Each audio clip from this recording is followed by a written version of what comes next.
बाबा कहते हैं निरंतर मेरी याद में रहो, याद का चार्ट लिखो, याद से ही आत्मा पति से पावन बनेगी। तुम्हारा है व्याग का वैराग, तुम्हें अब कोई इच्छा नहीं करना है ये पहनूं, ये करूं, वो करूं। तुम्हें बेगर टू प्रिंस बनना है। तुमने ही मुझे बुलाया, हे पतित पावन आओ, आकर के हमको पावन बनाओ। अब मैं तुम्हारे बुलाने पर आया हूं, तुमको श्रीमत देता हूं कि तुम ऐसे नहीं ऐसे करो, ऐसे नहीं ऐसे करो। तो रोज बाबा श्रीमत देते हैं, परंतु साथ साथ में है माया। तुम हो युद्ध के मैदान में, माया के साथ तुम्हारी युद्ध है।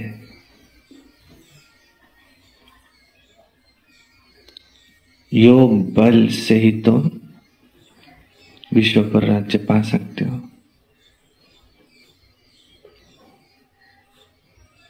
एक ही मंत्र बाबा ने दिया है, मन मना भव, अजप अजप। तुम्हें मुख से कुछ बोलना भी नहीं है। फिर तुम्हें सर्विस का भी शौक होना चाहिए।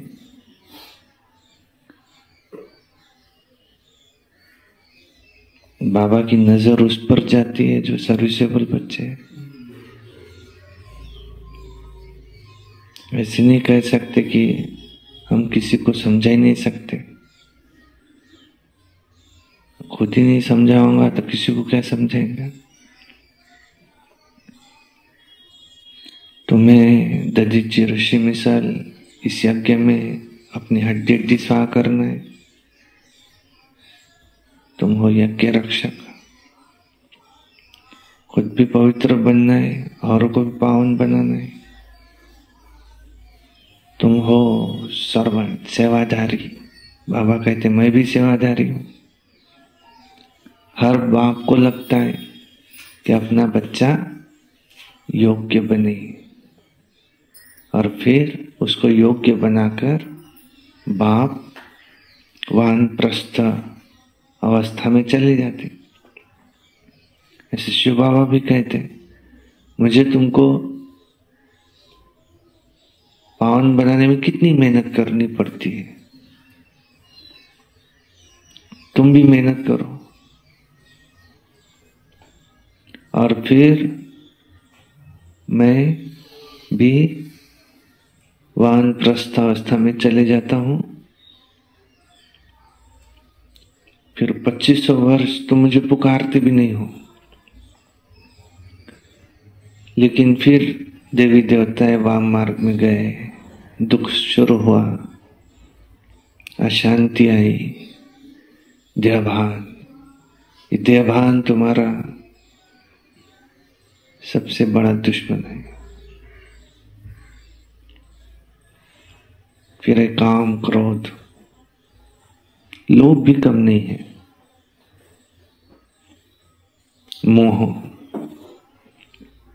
अभिमान, अहंकार, और कलयुग अंत में कलहहीन, कलहयुग, दुखधाम, पतित दुनिया, तमो प्रधान दुनिया, कांटों का जंगल, एक दो को दुख देते रहते, रो रो नर्क। यहाँ स्वर्ग हो ही नहीं सकता। कोई कितना भी अमीर हो, कितना भी उसके पास धन हो, परंतु कह नहीं सकता कि मैं स्वर्ग में हूं। स्वर्ग तो स्वर्गीय है, परंतु वहां भी पद है। राजधानी स्थापन हो रही है। जितना तुम पुरुषार्थ करेंगे, पढ़ाई पढ़ेंगे, उतना उच्च पद पाएंगे। सारा मदार ही है पढ़ाई पर, सारा मदार ही है सर्विस पर, सारा मदार ही है योग पर, सारा मदार ये धारणाओं पर। जितना हो सके निरंतर मेरी याद में रहो, तुम्हारी बुद्धि का ताला खुलते जाएगा। माया ऐसी है जो एकदम ताला लगा देती है। ताला भी कम नहीं, गोदरेज का ताला। तो गॉड रेज का ताला बाबा ही खोल सकते हैं। ऐसे भी नहीं कि मुझे साक्षात्कार हो तब मैं सब कुछ समझूं, नहीं। तीसरे नेत्र से, ज्ञान का तीसरा नेत्र, इससे हम सब कुछ समझ सकते हैं। सुनते हैं आज की मुरली। वाणी है 30/10/2024।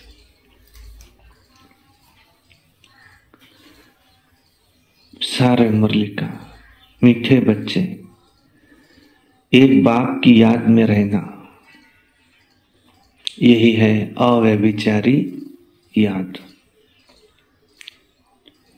और इस याद से तुम्हारे पाप कटते हैं। प्रश्न है, बाप जो समझाते हैं उसे कोई तो सहज मान लेते हैं और कोई मुश्किल समझते हैं। इसका कारण क्या है? उत्तर, जिन बच्चों ने बहुत समय भक्ति की है,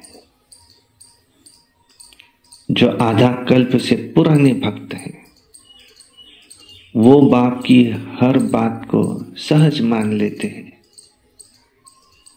सत्य है, सत्य है, सत्य है, क्योंकि उन्हें भक्ति का फल मिलता है। और जो पुराने भक्त नहीं है, उन्हें हर बात समझने में मुश्किल लगता है।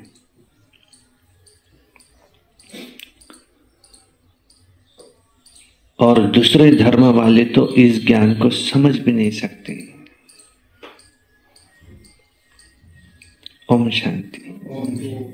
मीठे मीठे रूहानी बच्चों प्रति रूहानी बाप बैठ समझाते हैं। तुम बच्चे सब क्या कर रहे हो?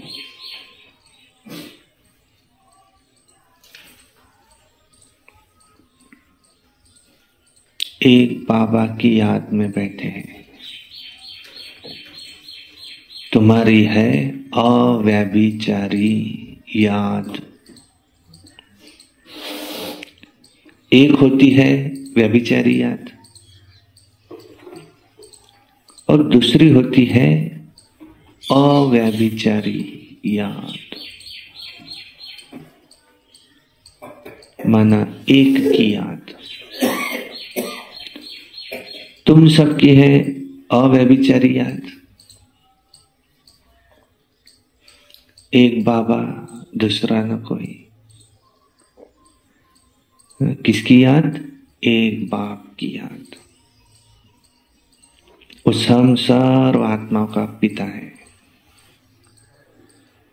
बाप को याद करते करते करते करते तुम्हारे पाप कटते जाएंगे और तुम वहां पहुंच जाएंगे। और फिर पावन बनकर पावन दुनिया में जाना है। आत्माओं को ही जाना है। आत्मा ही इन ऑर्गन्स के द्वारा सर्व कर्म करती है ना। तो बाप कहते, पहले पहले तो तुम अपने को आत्मा समझो। ज्योतिर्बिंदु मैं भ्रुकुटी के बीच में चमकता हुआ सितारा हूं। औरों को भी आत्मा देखो। और आत्मा का जो घर है परम धाम, वहां पर मुझे आत्मा के पिता परम पिता शिव परमात्मा को देखो। ये तो जैसे फांसी हो गई, अच्छी फांसी है, लटके रहो, बाबा को ही देखते रहो। इसको क्या कहा जाता है? अव्यभिचारी याद, एक की याद। वही सर्व को सद्गति देने वाला है। रचता बाप है, उनसे बच्चों को ब्याह का वर्षा मिलता है। भाई को भाई से वर्षा नहीं मिल सकता, वर्षा हमेशा बाप से बच्चों को मिलता है। थोड़ा बहुत कन्याओं को भी मिलता है, क्योंकि वो तो फिर जाकर के हाफ पार्टनर बनती है ना। यहां तो तुम सब आत्माएं हो, यहां तो कोई पुरुष या स्त्री नहीं है जो पुरुष को वर्षा मिले स्त्री को ना मिले। सब आत्माएं हैं। आत्माओं ने कभी पुरुष का कभी स्त्री का पार्ट बजाया है, और वो हम सब आत्माओं का बाप है, वो एक है। और सबको बाप से वर्षा लेने का हक है। यहां तो तुम सब आत्माएं हो ना, तुम हो भाई भाई। भल शरीर स्त्री का है या पुरुष का है, पर आत्मा आत्मा भाई भाई है। तुम अभी अर्थ समझते हो। भाई भाई माना सब आत्माओं का एक बाप, सब आत्माएं एक बाप के बच्चे, और फिर है बीच में प्रजापिता ब्रह्मा। तो तुम प्रजापिता ब्रह्मा के बच्चे, तो आपस में भाई बहन हो गए। अब तुम जानते हो बाप आया हुआ है, उसकी याद से हमारे पाप कटते हैं। वो आया ही हुआ है, सबको वापिस घर ले जाए। जो भी मनुष्य मात्र है, सबका पाठ अभी पूरा होता है। फिर बाप आकर के पुरानी दुनिया से हमको ले जाते हैं, नई दुनिया में पार ले जाते हैं। और भक्ति मार्ग में तुम गाते भी हो कि भैया पार लगाओ, हमारी नैया पार लगाओ। हे भगवान, इस जीवन नैया को पार लगाओ। अर्थात हमें सुखधाम में ले चलो। तो ये पुरानी दुनिया बदलकर फिर नई जरूर बनती है। मूल वतन से लेकर सारी दुनिया का नक्शा तुम्हारी बुद्धि में है। मूल वतन, सूक्ष्म वतन, स्थूल वतन। स्थूल वतन में 5000 वर्ष का चक्र, फिर चक्र पूरा किया, फिर से अपने मूल वतन में गए, वहां सूक्ष्म वतन, वहां पर धर्मराजपुरी में अपने सारे हिसाब किताब चुकता कर परम धाम में वापस, फिर से नंबरवार पुरुषार्थ अनुसार नंबरवार पुरुषार्थ अनुसार संगम युग पर, और फिर नंबरवार अपने अपने समय पर आए। चक्र है, फिरते रहता है। सारा नक्शा तुम्हारी बुद्धि में है। हम आत्माएं सब वहां की रहने वाली है। कहाँ की? स्वीट धाम। अच्छा, स्वीट धाम अथवा शांति धाम।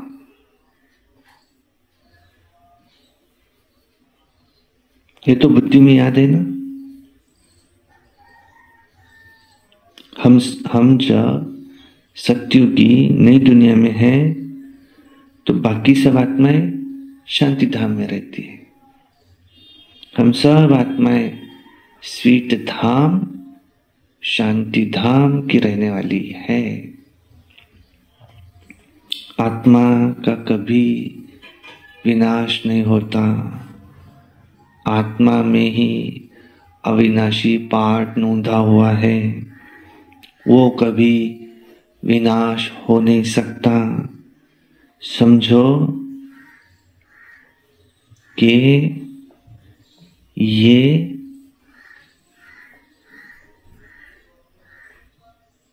किसान है, 5000 वर्ष के बाद भी ऐसे किसान ही रहेंगे। आज से 5000 वर्ष पहले भी किसान ही रहेंगे।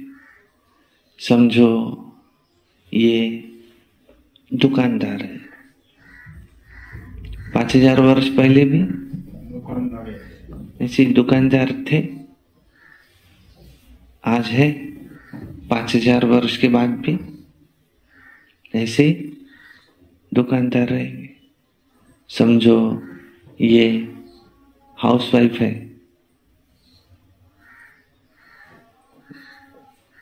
5000 वर्ष पहले भी ऐसे ही हाउसवाइफ थे, 5000 वर्ष बाद भी ऐसे ही हाउसवाइफ रहेंगे। समझो ये गोल्ड का धंधा बिजनेस करते, 5000 वर्ष पहले भी, अभी भी, 5000 वर्ष बाद भी। समझो मैं लौकिक में टीचर हूं, 5000 वर्ष पहले भी, आज भी, 5000 वर्ष बाद भी। समझो ये इंजीनियर है कोई, 5000 वर्ष बाद हूबहू ऐसा ही इंजीनियर बनेगा। यही नाम, रूप, देश, काल रहेगा। अभी समझो पुरुषार्थ करा उसने, जिसने गरीब है, मैं भी वही अपंग है, वो 5000 कर्म वैसे देखती है जैसा अच्छे कर्म करो। देखो तो अच्छा, देखो आज आप या कोई भी, कोई समझो अपंग है तो क्यों है? पिछले जन्म में उसने वैसा कर्म किया था, उसका फल है। कोई लाख करे चतुराई, कर्म का लेख मिटे ना रे भाई। अब आज अच्छा कर्म करेंगे तो अगला जन्म अच्छा रहेगा। हमको समझ ही आज आई ना, ये समझ हमको पिछले जन्म में तो नहीं आई, नहीं तो हम ऐसा करते ही क्यों? अब किया भी होगा तो माया के वशीभूत होकर के क्या होगा? तो समझ आने के बाद भी अगर करते तो माया के वशीभूत होकर के करते हैं, क्योंकि आज हमको समझ तो पूरी है क्या करना चाहिए क्या नहीं करना चाहिए। फिर भी अगर होता है तो माया उसको सीधे चलने देती नहीं। और दूसरा, उसका उतना ऊंचा पार्ट भी नहीं है, तब तो माया बीच में आके उसको पीछे खींचती ना। अगर नहीं खींचती तो उसका तो पार्ट ऊंचा बन जाता। हर एक का अपना अपना पार्ट है, पद है, उस अनुसार होता है। पर ये 5000 वर्ष तो वो रिपीट होते हैं। जो आज गरीब है ड्रामानुसार अच्छा है, अगर गरीब नहीं होते हो सकता बाबा का नहीं बनते। गरीब है तो बाबा का बने। नहीं तो देखो ना, जो साहूकार है उसको समय कहाँ है, कहाँ मुरली में बैठे देखो। कौन बैठा है? जिसके पास कुछ नहीं है उसको क्या है, कोई काम ही नहीं है, बाबा है और वो है। तो अभी प्रसाद अच्छा कीजिए समझो तो अगले जन्म में फिर हाँ, अगले जन्म में मिलेगा। अगले जन्म में तो अच्छा ही मिलना है। अभी पुरुषार्थ किए तो अगले जन्म में अच्छा मिलेगा। पर जो बचपन से लेके अभी तक का हमारा जीवन है ये हूबहू रिपीट होगा, क्योंकि सीढ़ी रहती ना मूवी की, बन गई। अब शोले मूवी है समझो, बन गई। अब उसको पहले लगाएंगे तो भी वही, बाद में लगाएंगे वही, 1000 बार भी लगाएंगे तो वही। क्यों? अभी ये चेंज नहीं हो सकता क्या? नहीं, जो ठाकुर है उसके हाथ टूटने ही है, जो हुआ था वो होना ही है, कितनी भी बार बजाएंगे तो वही होना है। उस में जो पार्ट नूंदा हुआ है वो बन गए। और इस मूवी में, बेहद की मूवी में, ये नियम है कि जैसा बोएंगे वैसा कटेंगे। समझा गया? एक माता थी ऐसी, बोले 5000 साल रिपीट होंगे तो मेरा पति जो मुझे मारता है 5000 साल बाद ऐसे ही मारेगा। बोले आज अगर पुरुषार्थ करेंगे तो अगले जन्म में नहीं मारेगा, लेकिन 5000 वर्ष के बाद तो तुम ज्ञान में नहीं आएंगे, तब तक तो मारते ही रहेगा। बोले फिर इससे तो गायत्री अच्छा है। तो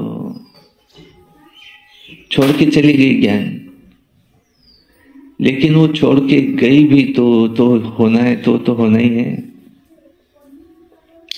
समझ क्या कहती, ज्ञान की समझ। समझा क्या? अगर ड्रामा लिए तो हमारे हाथ में कुछ नहीं है। साक्षी होकर के अपना भी पार्ट देखो, सरों का पार्ट देखो। और ड्रामा के अंदर पुरुषार्थ है तो फिर अपना पुरुषार्थ करते रहो। अगर नहीं करेंगे तो कल्प कल्प यही रिपीट होगा। समझा क्या?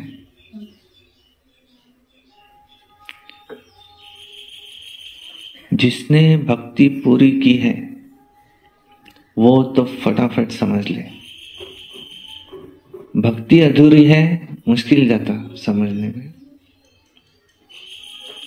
ये सब बातें बाप आकर के समझाते हैं। ये अनादि अविनाशी ड्रामा है, फिरता ही रहता है। इस ड्रामा की आयु 5000 वर्ष है। सेकंड भी कम जास्ती नहीं हो सकता। ये अनादि बना बनाया ड्रामा है। सबको अपना अपना पार्ट मिला हुआ है। देही अभिमानी बनो, साक्षी होकर के देखते रहो। समझा क्या?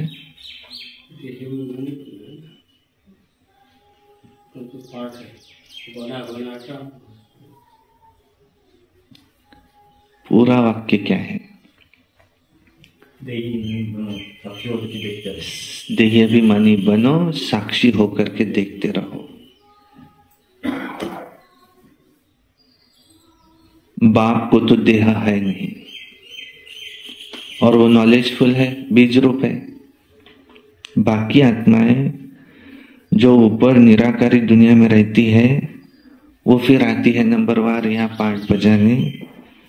हर एक का अपना अपना पार्ट है। पहले नंबर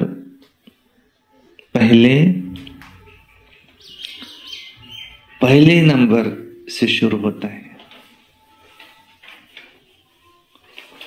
और वो है देवताओं का। पहले नंबर की ही डिनास्टी के चित्र है, वह सूर्यवंशी, और फिर है चंद्रवंशी डिनास्टी के चित्र, परंतु सबसे ऊंच है सूर्यवंशी लक्ष्मी नारायण का राज्य। उनका राज्य कब कैसे स्थापन हुआ कोई भी मनुष्य मात्र नहीं जानते। सत्युग की आयु लाखों वर्ष लिख दी है, कोई को भी जीवन कहानी का पता नहीं है। इन लक्ष्मी नारायण की जीवन कहानी को तो जानना चाहिए ना। बिगर जाने माथा टेकना अथवा उनकी महिमा करना ये तो रॉन्ग हो जाता है। तो बाप बैठ मुख्य मुख्य जो है उनकी जीवन कहानी सुनाते हैं। अभी तुम जानते हो कि कैसे इन्हों की राजधानी है चलती है। सतयुग में श्री कृष्ण प्रिंस था ना, अब वो श्री कृष्णपुरी फिर से स्थापन हो रही है। श्री कृष्ण स्वर्ग का प्रिंस है। लक्ष्मी नारायण की राजधानी कैसे स्थापन हुई ये भी सब अब तुम समझते हो, परंतु तुम्हारे में भी नंबरवार पुरुषार्थ अनुसार नंबरवार हर एक का पार्ट उस अनुसार नंबरवार माला भी बनती है। फलाने फलाने माला के दाने बनेंगे, ये फलाने फलाने माला के दाना बनेंगे, परंतु माला का दाना बनने वाले जो जिन पर होप रखी थी वो भी चलते चलते हार खा लेते हैं, माया उनको हरा देती है। जब तक सेना में है तो कहेंगे कि ये कमांडर है, ये फलाना है, और फिर कोई मर पड़ता है। देखो यहां मरना अर्थात अवस्था कम होना और माया से हारना खत्म हो जाते हैं। ये बड़ी वंडरफुल लड़ाई है माया के साथ। आश्चर्यवत सुनंती फिर कथनती और भागंती हो जाते हैं। बाबा क्या कहते? अहो मम माया फारकती देवंती हो जाते हैं, मर्जीवा बनते हैं, बाप का बनते हैं, और फिर माला के दाने बन सकते ऐसी उनमें होप रखते हैं, और फिर भी राम राज्य से निकल उस रावण राज्य में चले जाते हैं। तो इस पर ही फिर वो युद्ध दिखलाई है कौरव और पांडव की। ये है तुम्हारी माया के साथ युद्ध। फिर उन्होंने वो युद्ध भी दिखाई है असुरों और देवताओं की युद्ध दिखाई है। तो एक युद्ध दिखाओ ना, दो क्यों दिखाते? तो बाप समझाते ये सब यहाँ की बातें जो शास्त्रों में लिख दी है। तुम देवता बनते हो, तुम्हारी युद्ध है माया के साथ। माया का पहला शस्त्र है देहाभिमान,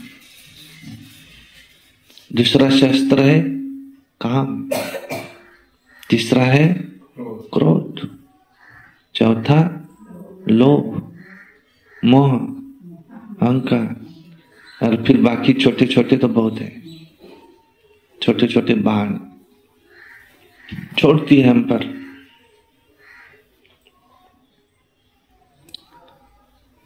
और इधर से हम भी बाण छोड़ते ज्ञान के। और सबसे तो बेस्ट है बाबा की याद में रहे तो ऐसा एक और बन जाता कि जिसमें कोई बाण माया का एंटर ही न हो, पर हम वो भूल जाते कि मुझे याद में रहना है, और खत्म, तो फटाफट बाण लग जाते। बाण लगे तो घायल हो जाते, मूर्छित पड़ जाते। देखो, लड़ाई तो हिंसा हो जाती, देवी देवताएं तो कभी लड़ते नहीं है, क्योंकि उनके लिए कहा जाता है अहिंसा परमो देवी देवता धर्म। और तुम अभी डबल अहिंसक बनते हो, ये सारी तुम्हारी है योग बल की बात। तुम कौन हो? योगी, तपस्वी, यज्ञ रक्षक। और यज्ञ में असुरों के विघ्न पड़ते दिखाए। ये कौन है असुर? काम, क्रोध, लोभ, मोह, अहंकार, हड्डियां डालते थे उसमें। यज्ञ को बुझाओ।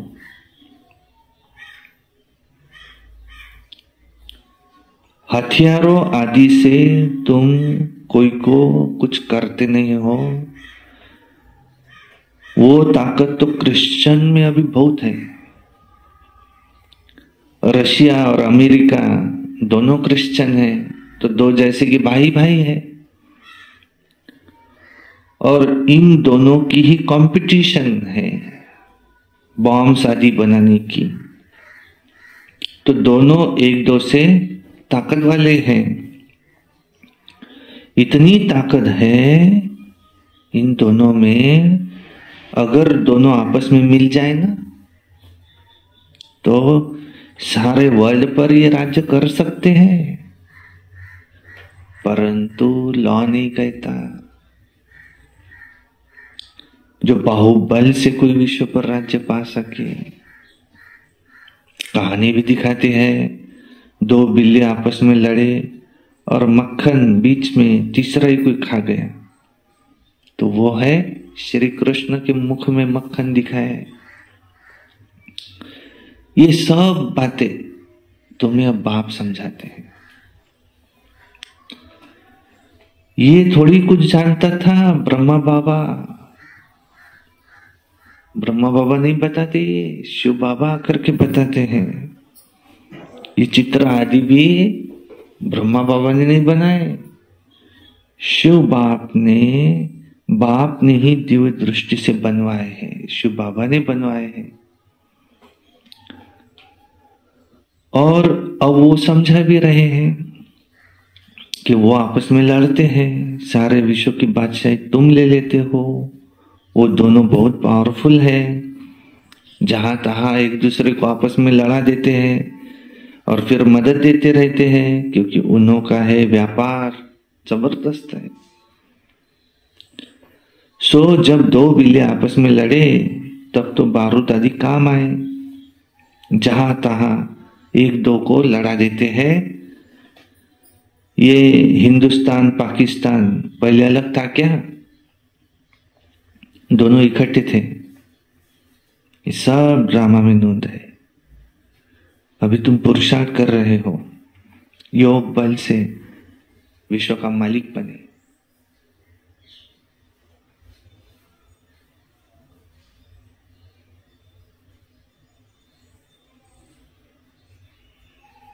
कौन सा पुरुषार्थ कर रहे हो?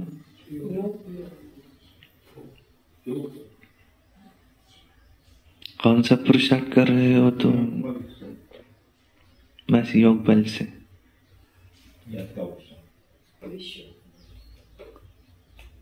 पूरा वाक्य क्या है? योग बल से विश्व का मालिक बने। अभी तुम पुरुषार्थ कर रहे हो। अभी तुम पुरुषार्थ कर रहे हो योग बल से विश्व का मालिक बने। कर रहे हैं सभी।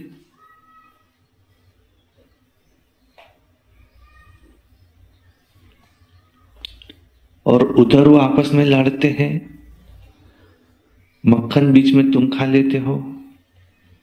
माखन अर्थात विश्व की बात से तुमको मिलती है और बहुत ही सिंपल रीति से मिलती है। बाप कहते हैं, मीठे मीठे बच्चों, पवित्र जरूर बनना है।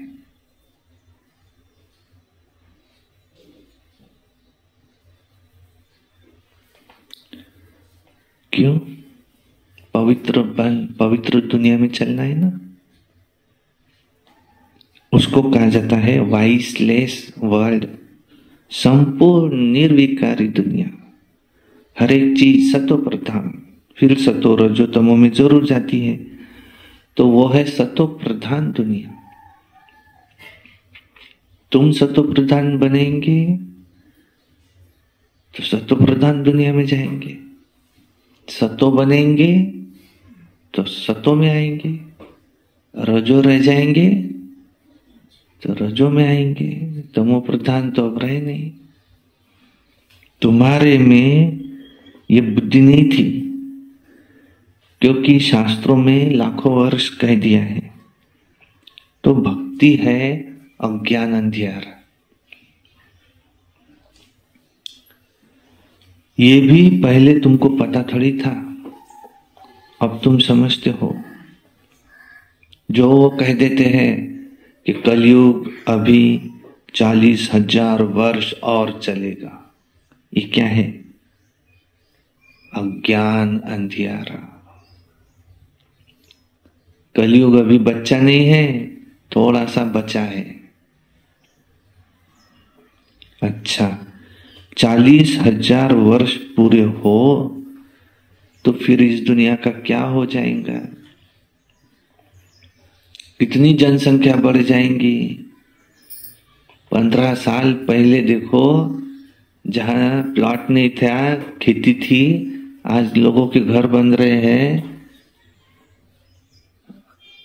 5 साल पहले जहां कुछ नहीं था, वहां आज देखो क्या हो रहा है।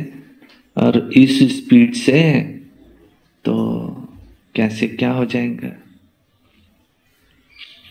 40,000 वर्ष और कलयुग चलते ही रहे, हो नहीं सकता। आज से कुछ साल पहले जब भारत स्वतंत्र हुआ था, तो भारत में 10% से भी कम लोग थे जो नॉनवेज खाते थे। भारत में ऐसे था कि नॉनवेज नहीं खाना। आज 10% भी रहे कि नहीं, इसकी गारंटी नहीं है। तब तो वो जहां था दुकानें लगा दी है, और उनके लोग खाने वाले भी चलने दो। तो ऐसा इस स्पीड से अगर तमो प्रधानता बढ़ती जाए तो दुनिया कहाँ जाएंगे आगे? जान की कोई कीमत नहीं रही, शब्दों की कोई कीमत नहीं रही। अब 50 साल पहले शब्दों को कीमत थी, नहीं, बोल दिया है अब। और उससे पहले हम तमो प्रधानता की ओर जा रहे हैं। 50 साल पहले मच्छर भी नहीं थे, बाहर ही सोते थे। आज घर में भी पंखा न रहे तो सो न सके वो, कि मच्छर ही ना सोने दे उसको। तो अंदर में पोल्यूशन तो बाहर में पोल्यूशन। अब इस स्पीड से और 40,000 वर्ष क्या हो जाएगा। आज ही इतना रो नर्क, कोई कितना भी अमीर है सिर तो दुखता होगा ना उसका, एसिडिटी तो होती होंगी उसको भी, अपचन तो उसको भी होता ही होगा, क्योंकि सब सोच के ऊपर डिपेंड है। सोच ही अगर उसकी तमो प्रधान है तो तमो प्रधान माना स्वार्थी, स्व अर्थ सोचना, इसको कहा जाता है स्वार्थी। दूसरे के लिए न सोचना, पहले मैं किसका फायदा देखूं, सबसे पहले मेरा क्या फायदा है उसमें वो बताओ। पर उसमें सामने वाले का नुकसान होता है तो होने दो।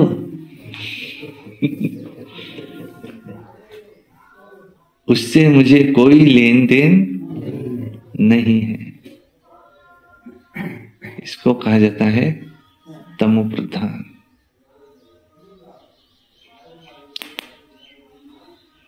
तो अंदर में तमो प्रधानता आई तब तो दुनिया में तमो प्रधानता आई। सतयुग में ऐसे नहीं है। सतयुग में हर कोई किसके बारे में सोचता है, दुसरों के बारे में, त्याचं भलं तर आपलं भलं।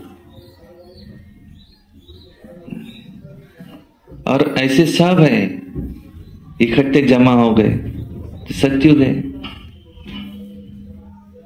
द्वापर युग में कुछ मिक्सिंग है, कोई अच्छा कोई बुरा, तो फिर ऐसा हो जाता तू तेरा देख भाई मैं मेरा देखता, तू मुझे तकलीफ मत दे मैं तुमको तकलीफ नहीं दूंगा, क्योंकि तेरा भी घर शीशे का मेरा भी घर शीशे का, दोनों के हाथ में पत्थर, तो इससे तो कोई फायदा नहीं है, दोनों का घर टूटेगा। और कलयुग में सिर्फ आने दो,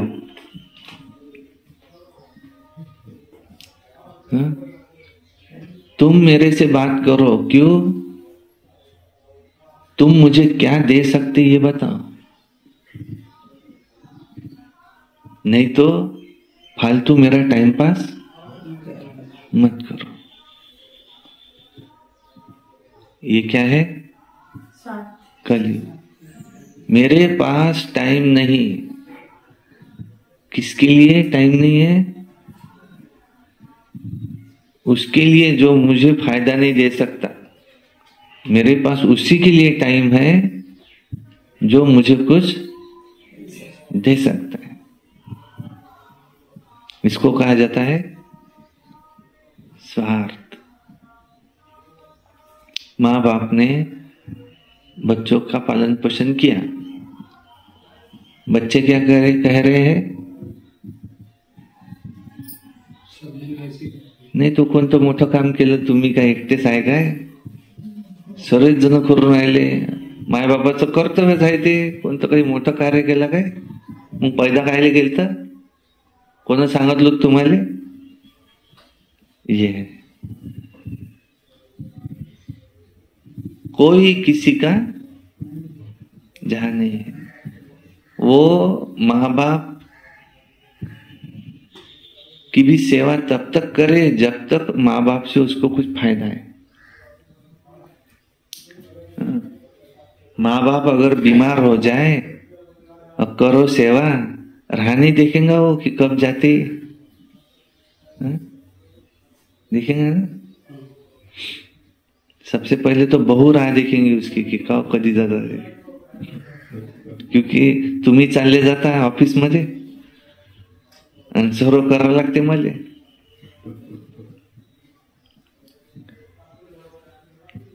अब ऐसा अगर 40,000 वर्ष और चलता रहे ये दुनिया, तो 40,000 वर्ष तक और जन्म हम लेते ही रहे, तब तक के कोई वापिस नहीं जाओ। अब बहुत हुआ, अति हो गई। अब ये दुनिया रहने लायक नहीं है। किसको भी ये पता नहीं है, इसलिए कहा जाता है अज्ञान नींद में सोए हुए हैं। भक्ति है अज्ञान, ज्ञान देने वाला एक ही है, बाप ज्ञान का सागर। तुम तो ज्ञान नदियां हो। बाप आकर के तुम बच्चों को अर्थात आत्माओं को पढ़ाते हैं। वो हमारा बाप भी है, वही हमारा टीचर भी है, वही हमारा सदगुरु भी है। और कोई भी ऐसे नहीं कहेगा ये हमारा बाप टीचर गुरु है, नहीं, ये तो बेहद की बात है। ये है हमारा बेहद का बाप, बेहद का टीचर, बेहद का सदगुरु, हमारा वेलविशर है। रोज आकर के हमको पढ़ाता है, ऐसे नहीं ऐसे करो, ऐसे नहीं ऐसे करो। खुद बैठ समझाते, मैं हूं तुम्हारा सुप्रीम बाप, सुप्रीम टीचर। बाबा तुमको कितना पुकारा, तब तो आप आए, हमसे आकर के मिले। हम भी आपको नहीं छोड़ सकते, आप भी हमको नहीं छोड़ सकते।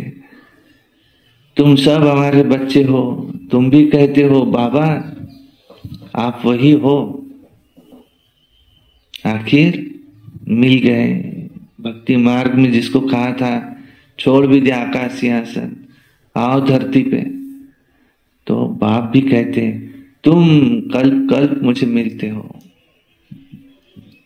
यह है वो मिलन। सबसे प्यारा मिलन कौन सा? आत्मा परमात्मा का मिलन ही सर्वश्रेष्ठ मिलन है। लिख के रखना,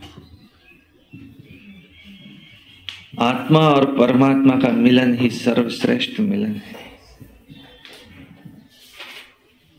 कल्प कल्प तुम मुझसे मिलते हो। ये वही है कुंभ का मेला। इतने सब आकर के अपने बाप से मिलते। वो है परम आत्मा सुप्रीम। वो आकर बच्चों को सब बातें समझाते हैं। कलयुग की आयु 40,000 वर्ष, और ये कहना ये बिल्कुल गपोड़ा है। 5,000 वर्ष में सब आ जाता है। बाप जो समझाते तुम समझते हो, मानते हो। ऐसे नहीं कि तुम नहीं मानते, अगर नहीं मानते तो यहां नहीं आते। इस धर्म के नहीं है वो नहीं मानते। बाप ने समझाया है, सारा मदार ही है। नहीं बात आज तक कभी नहीं बताई।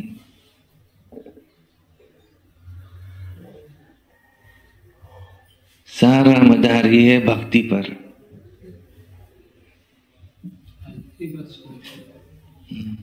जिसने जास्ती भक्ति की है वो जास्ती याद में रहेगा, जास्ती ज्ञान उठाएगा, जास्ती पवित्र रहेगा, जास्ती धारणाओं पर रहेगा, सब में जास्ती रहेगा, ज्यादा पढ़ाई पढ़ेगा। सारा मदारी है। अब अभिचारी भक्ति कितनी की द्वापर से लेकर, तुम्हारे पास जमा कितना है उस अनुसार ही गाड़ी चलेंगी। पेट्रोल कितना है गाड़ी में,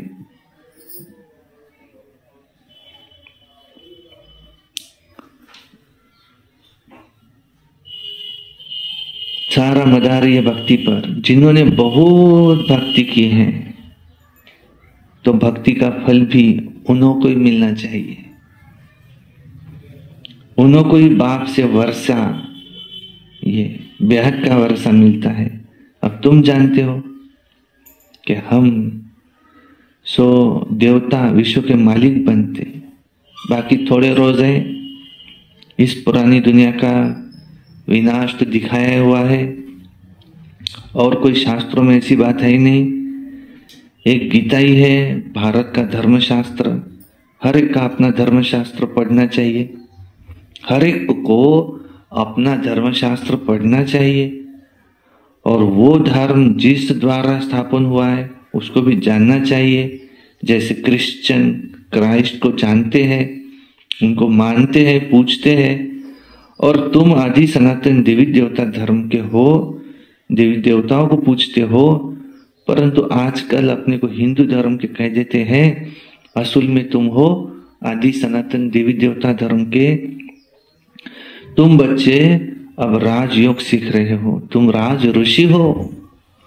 वो है हठयोग ऋषि, तुम हो राज ऋषि। रात दिन का फर्क है। उन्हों का संन्यास है कच्चा, हद का। वो सिर्फ घर बार छोड़ते हैं। तुम तो दुनिया छोड़ करके जाने वाले हो। तुम्हारा संन्यास वह वैराग है सारी पुरानी दुनिया को छोड़ने का।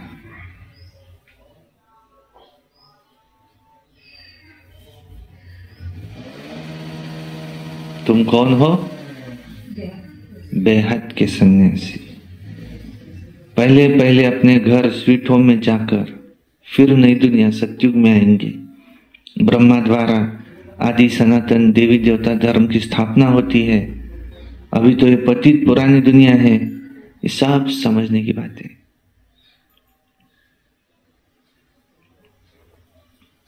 बाप द्वारा पढ़ते हैं, ये तो जरूर रियल है ना, इसमें निश्चय न होने की तो कोई बात ही नहीं है। ये नॉलेज बाप पढ़ाते हैं। बाप तुम्हारा टीचर भी है, सच्चा सदगुरु भी है, क्योंकि साथ ले जाने वाला है। वो गुरु लोग तो आधा पर छोड़कर चले जाते हैं। एक गुरु गया, दूसरा गुरु कर लेंगे, उसके चेले को फिर गद्दी पर बिठाएंगे। यहाँ तो बाप और बच्चों की बात है। वो फिर है गुरु और चेले के वर्षे का हक। वर्षा तो बाप का ही चाहिए ना। शिव बाबा आते भारत में है। शिवरात्रि और श्री कृष्ण की भी रात्रि मनाते। शिव की जन्मपत्री तो है नहीं, जो सुनाए कैसे, क्योंकि उनकी तिथि तारीख होती नहीं। श्री कृष्ण जो पहला नंबर वाला है उनकी दिखाते हैं। उसके लिए दीपावली भी मनाते हैं। दीपावली मनाना तो दुनिया के मनुष्यों का काम है। अब तुम बच्चों के लिए थोड़ी ये दीपावली है। हमारा तो नया वर्ष, नई दुनिया, उस सतयुग को कहा जाएगा। अभी तुम नई दुनिया के लिए पढ़ रहे हो। अभी तुम हो पुरुषोत्तम संगम युग पर। उन कुंभ के मेलों में तो कितने ढेर मनुष्य जाते हैं। वो होता है पानियों का, नदियों का मेला। कितने ढेर मेले लगते हैं। और उन्हों की भी अंदर बहुत पंचायत होती है। कभी कभी तो उन्हों का आपस में बड़ा झगड़ा भी हो जाता है, क्योंकि देहाभिमानी है। यहाँ तुम्हें आपस में झगड़े आदि की कोई बात नहीं है। बाप तो सिर्फ कहते, मीठे मीठे बच्चों तुम मुझे याद करो। तुम्हारी आत्मा सतो प्रधान से तमो प्रधान बन गई है, उसमें खाद पड़ गई है। योग अग्नि से ही निकलेंगी। सोनार लोग जानते हैं ये बात, सोनार लोग समझ सकते हैं। बाप को पतित पावन कहते हैं। बाप सुप्रीम सोना ठहरा, सबकी खाद निकाल सच्चा सोना बना देते हैं। सोना भी अग्नि में डाला जाता है ना। यह है तुम्हारी योग अग्नि, अर्थात याद की अग्नि, क्योंकि याद से ही तुम्हारे पाप भस्म होंगे। तमो प्रधान से सतो प्रधान तुम याद की यात्रा से ही बनेंगे। अभी वो क्या है, प्रभु रतन में 3 घंटे योग भट्टियां शुरू है ऑनलाइन, और थोड़ा भी हिलना नहीं है। 3 घंटे कंटिन्यू बाबा की याद में एक पोजीशन पे बैठे रहे। अगर हलचल हुई तो मार्क कम होंगे उसके। ऑनलाइन मोबाइल लगा के रखो सामने और वो हमको देखता रहेगा। 3 घंटा योग करना है, ऐसा शुरू है सेंटरों पर। यह है योग अर्थात याद की अग्नि, क्योंकि याद से ही पाप भस्म होते हैं। तमो प्रधान से सतो प्रधान, तुम याद की यात्रा से ही बनते हो। सब तो सतो प्रधान नहीं बनेंगे, कल्प पहले मिसल पुरुषार्थ अनुसार बनेंगे। जो कल्प पहले पुरुषार्थ किया होगा वही पुरुषार्थ करेंगे। परमात्मा का भी ड्रामा में पार्ट नूंदा हुआ है। अब जो नूंद है होता रहता है, बदल नहीं सकता। ये जैसे कि रील है, फिरता ही रहती है। ये रील फिरती रहती। बाप कहते हैं आगे चल तुमको गुये गुये बातें सुनाऊंगा। पहले तो ये निश्चय करो कि हम आत्मा है, हम सब आत्माओं का वो बाप है, उनको हमें याद करना है। मन मना भाव का अर्थ भी यही है। बाकी श्री कृष्ण भगवान आज हो नहीं सकता। अगर श्री कृष्ण हो तो फिर उसके पास चले जाए और सब उसको पहचान ले। फिर ऐसे क्यों कहते हैं कि मुझे तो पहचानने वाले कोटों में कोई में भी कोई है। तो बाप समझाते, इसलिए मनुष्यों को समझने में तकलीफ होती। आगे भी ऐसे ही हुआ था। मैंने यहाँ करके ऐसे ही देवी देवता धर्म की स्थापना की थी। फिर ये शास्त्र आदि सब गुम हो जाते हैं। फिर अपने समय पर भक्ति मार्ग में ये शास्त्र सब ऐसे ही फिर से वही निकलेंगे और फिर सत्युग में एक भी शास्त्र नहीं होगा, भक्ति का नाम निशान नहीं होगा। अभी तो भक्ति का ही राज्य है। सबसे बड़े से बड़े है ये श्री श्री 108 जगत गुरु कहलाने वाले। देखो आजकल तो 1008 भी कह देते हैं। बताओ, वास्तव में ये माला तो यहाँ की है। माला जब फेरते हैं तो जानते हैं कि उसमें जो फूल है वो है निराकार, फिर है मेरू, ब्रह्मा सरस्वती, युगल दाना, क्योंकि प्रवृत्ति मार्ग है ना। प्रवृत्ति मार्ग वाले निवृत्ति मार्ग वालों को गुरु कैसे कहेंगे? तो क्या देंगे क्या? वो तो हठ योग ही सीखना पड़ेगा। वो तो अनेक प्रकार के हठ योग होते हैं। तुम्हारा है राजयोग। राजयोग एक ही प्रकार का है। याद की यात्रा है एक की, जिसको राजयोग कहा जाता है। वो बाकी सब है हठ योग। वो शरीर की तंदुरुस्ती के लिए है। ये है राजयोग। बाप ही सिखलाते हैं। आत्मा परमात्मा की याद में बैठी रहे बस। आत्मा है फर्स्ट, पीछे शरीर है। इसलिए राजयोग उच्च ऊंचा। तुम फिर अपने को आत्मा के बदले शरीर समझ उल्टे हो पड़े हो। अब अपने को आत्मा समझ बाप को याद करो तो तुम्हारी अंत मते सुगते हो जाएंगे। याद करते रहो तो अंत मते सो गते हो जाएंगी। अच्छा, मीठे मीठे सिक्की लधे बच्चों प्रति माता पिता बाप दादा का याद प्यार और गुड मॉर्निंग। रूहानी बाप की रूहानी बच्चों को नमस्ते। हम रूहानी बच्चों की रूहानी बाप दादा को याद प्यार गुड मॉर्निंग नमस्ते। सदा रहो हंसते, कम बोलो, धीरे बोलो, मीठा बोलो, सत्य बोलो और सोच समझ कर ही बोलो। वाह, शुक्रिया। वाह बाबा, वाह ड्रामा, वाह मेरा भाग्य, वाह ब्राह्मण परिवार, वाह मैं बाबा का, बाबा मेरा योगी बनो, पवित्र बनो। रोज अमृत वेला, रोज प्रातः मुरली, सारा दिन याद में रह करके सर्विस, सायंकाली 6:30 से 7:30 योग, रात्रि सोने से पहले याद का चार्ट, सारे दिन में एक अव्यक्त वाणी और एक क्लास सुनना है, कभी क्रोध नहीं करना है, सदा प्रसन्न चित्त रहना है। ये वर्ष हमको मुक्ति वर्ष मनाना है, ये गांव हमको पवित्र गांव बनाना है, और नहीं, हमको हॉल बनाना है और उसका उद्घाटन भी बड़ी धूमधाम से करना है। डायरेक्ट उद्घाटन कैसे करेंगे, बनेगा जब भी करेंगे। और पीछे की किचन रूम भी बाबा हमारे से बनवा लेंगे, और बाबा ही संकल्प दे रहे सारे।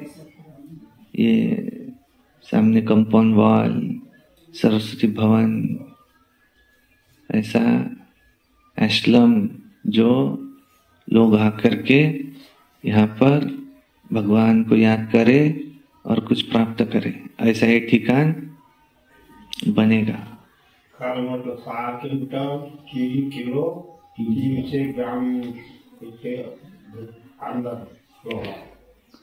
अच्छा, ओम शांति। धारणा के लिए मुख्य सार नंबर 1, इस अनादि अविनाशी बने बनाए ड्रामा में हर एक के पार्ट को देही अभिमानी बन साक्षी होकर के देखना है, अपने स्वीट होम और स्वीट राजधानी को याद करना है, इस पुरानी दुनिया को बुद्धि से भूल जाना है। 2 नंबर है, माया से हारना नहीं है, याद की अग्नि से पापों का नाश कर आत्मा को पावन बनाने का पुरुषार्थ करना है। वरदान, दीपमाला पर यथार्थ विधि से अपने दैवी पद का आह्वान करने वाले पूज्यात्मा भव। अभी क्या है, दीपावली, तो दीपमाला पर क्या करो,